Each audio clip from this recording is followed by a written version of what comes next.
For the past few years, Ricky Gervais, Stephen Merchant, and Carl Pilkington have been meeting regularly for a series of pointless conversations. This is one of them. Testing. Is that all right? Hello and welcome to the Ricky Gervais Show with me, Ricky Gervais, Stephen Merchant. Hello. And the little round-headed buffoon that is Carl Pilkington. All right.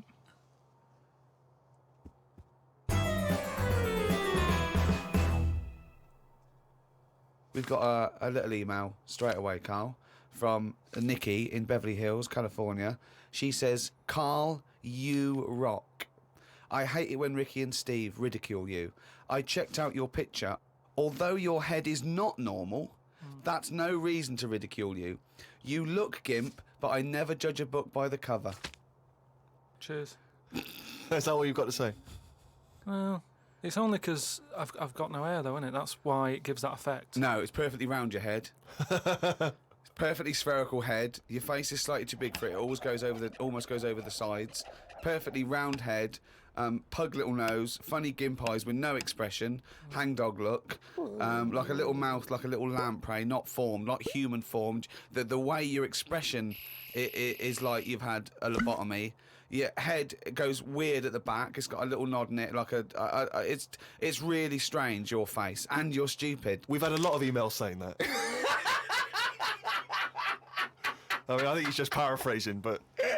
talking of emails, you know, a couple of... I can't remember which show it was, but you mentioned, Carl, that you'd only recently seen a Chinese homeless person. Oh, yeah. And it really surprised you because you'd never seen a Chinese homeless before, person. no. And I actually went along with that. I've still never seen a Chinese homeless person. Well, now, I can just tell you now that there's a few responses from Los Angeles, people saying there are quite a lot of Chinese homeless people over there because apparently there's a huge homeless community in Los Angeles. So definitely if you want to see them, Carl, that's the place to go.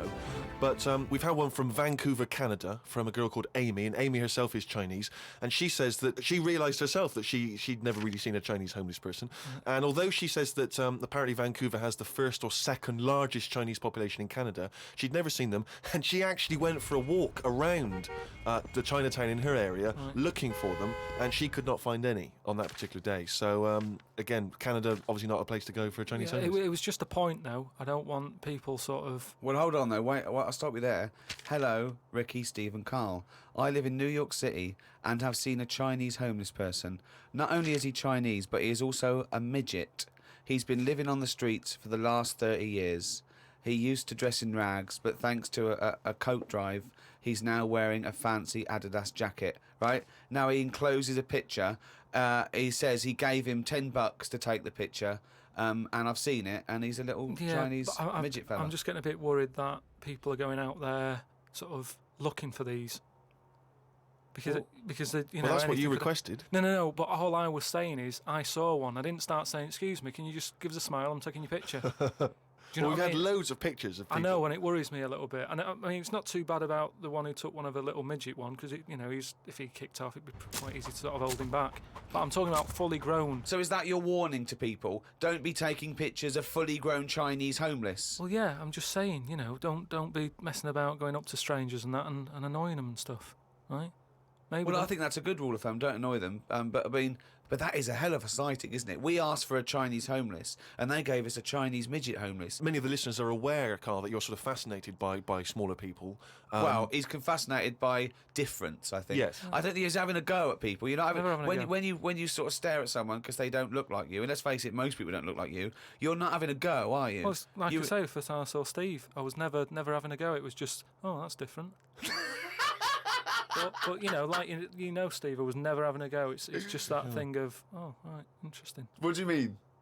No, just I've said before about I've got used to it, and Steve it's the got same. used to it. What I don't know. Well, you know my feeling with this. I don't really know where he's coming from. But Steve knows I'm not having a go either. Yeah. Carl used to carry around a book that was called the Top 50 Freaks of All Time. Well, it's interesting you should mention that because we actually had an email from Richie who says that he's been a fan of ours for many years and he's listened to lots of the radio shows we've done in the past and things.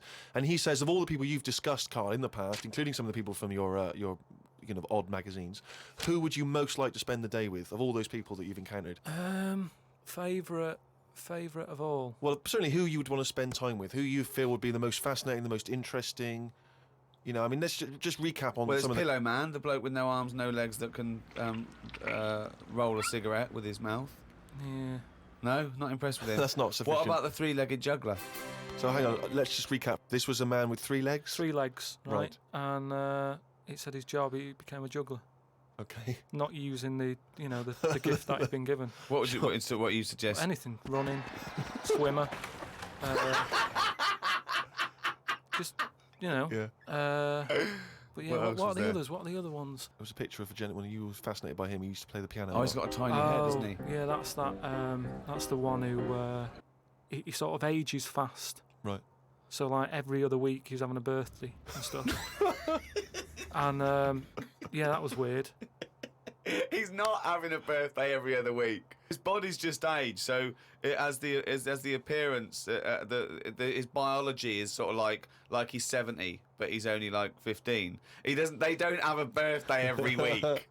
You idiot. But yeah, I don't know about knocking about with one a long time though. That's Only for a day. suppose it depends what I'm up to. Because if we're going out and about, the Pillow Man would just be a bit of a drag.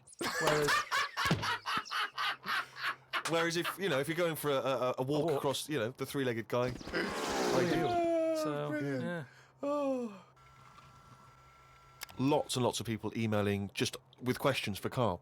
Just a couple of quick ones for you, Carl. Wendy says, if Carl had to eat the same dinner every day for the rest of his life, what would he eat? You see, it depends, doesn't it? I mainly eat just so I keep going. I'm not that bothered about, because I don't really taste it anyway. I just shove it down.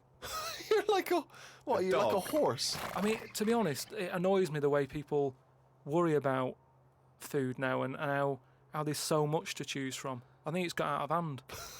I'll watch. Any form of choice really worries you, doesn't it? No, you it's don't just- like choice. No, choice is good, but not too much. It's like with anything now. If you go into a toffee shop, there's like loads of Sorry? different.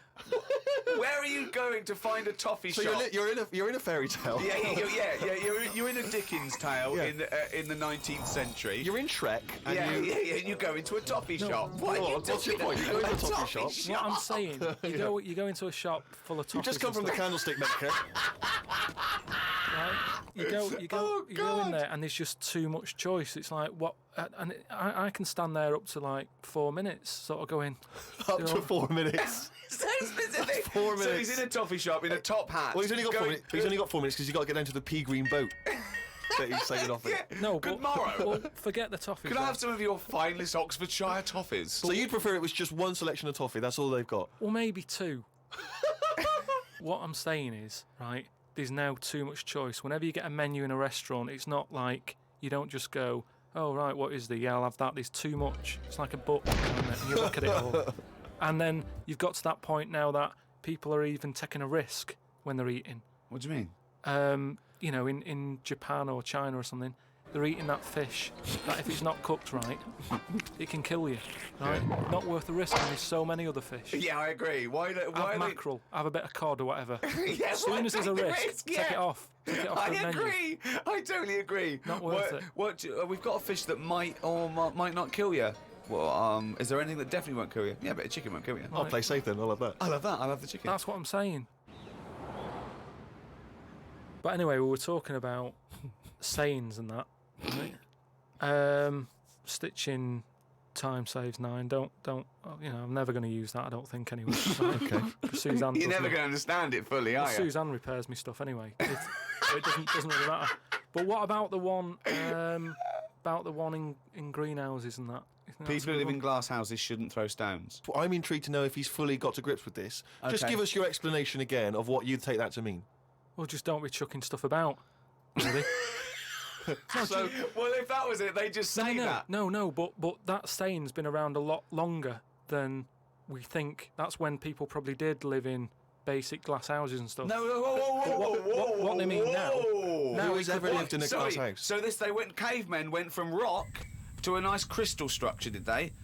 What are you talking about? When did people live in Well, glass no, houses? what they mean now, when that saying's used now, they mean sort of, plasma tellies, ornaments. No, they don't. They're saying don't chuck stuff about because No, you'll break it. no, it's not about damaging your own property. They don't mean you're inside the glass house throwing rocks inside your own glass It's house. a metaphor.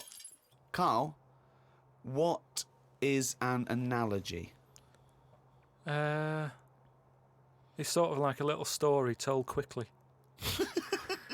Isn't it? It's It a is, little though, isn't it? story told quickly. To what end? Well, it depends what the story is. You see, I just prefer sort of, what you say is what you mean. So people who live in a glass house have to answer the door. I don't know what that means. I don't know what that means. I mean, Because you may be a genius, because I don't get that.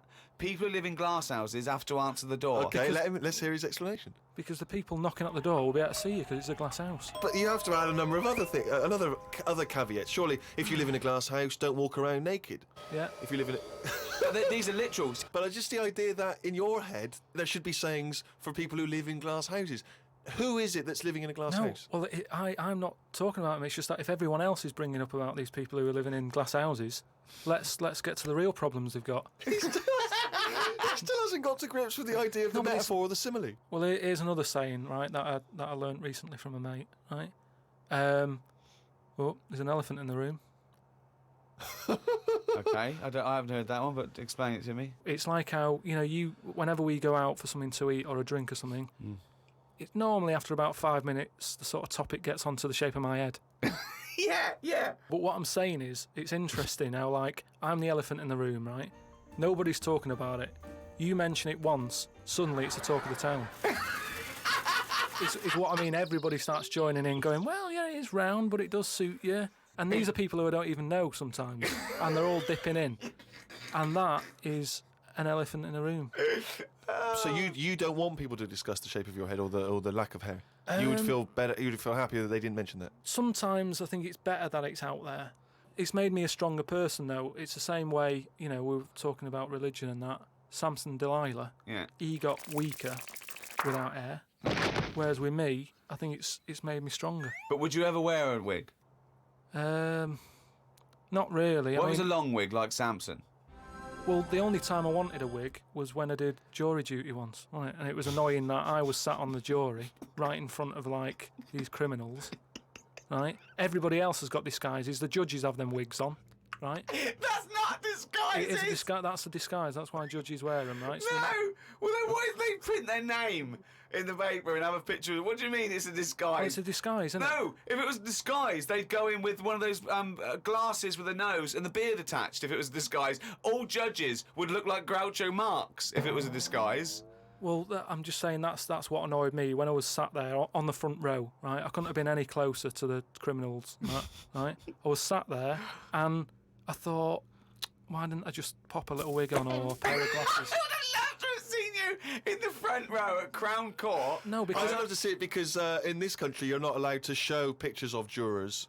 You can't take photos in a courtroom. So there's always these sketch artists that draw drawings and it's on the news. The idea that we'd have seen 11 people and a sort of Krusty the Clown figure would have been amazing. Yeah, I would love to see the artist doing a view because it would be like complicated people. Oh, hey, he looks characterful, and then just a little round head. Charlie Brown.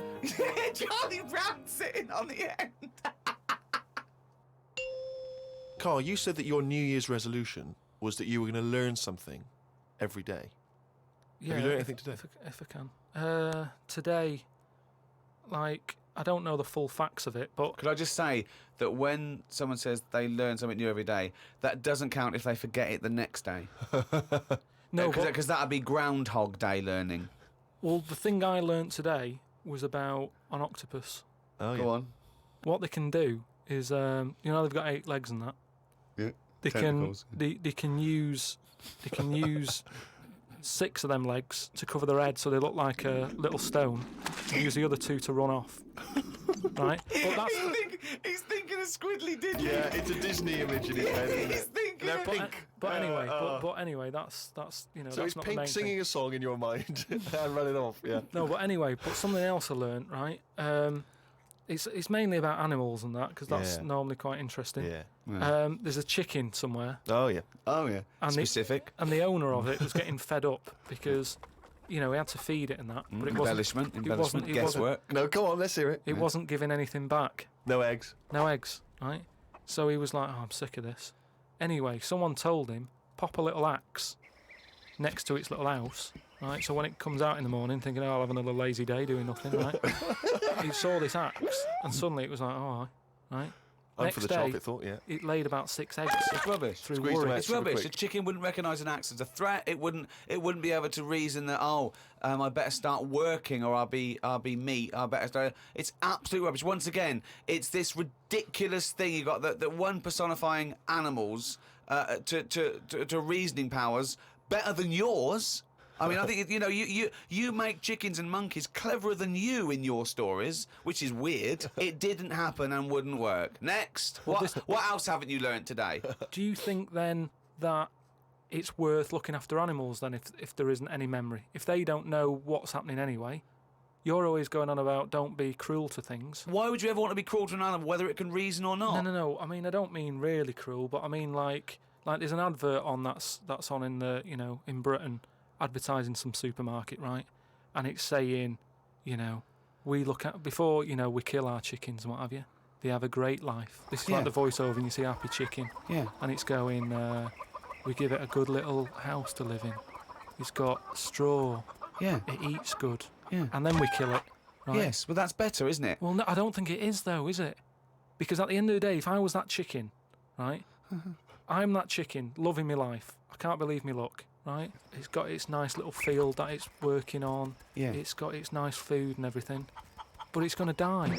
Yeah, we're all going to die. But then, if you were like a rubbish chicken that had like a rubbish life, you'd be going, "Oh, kill me."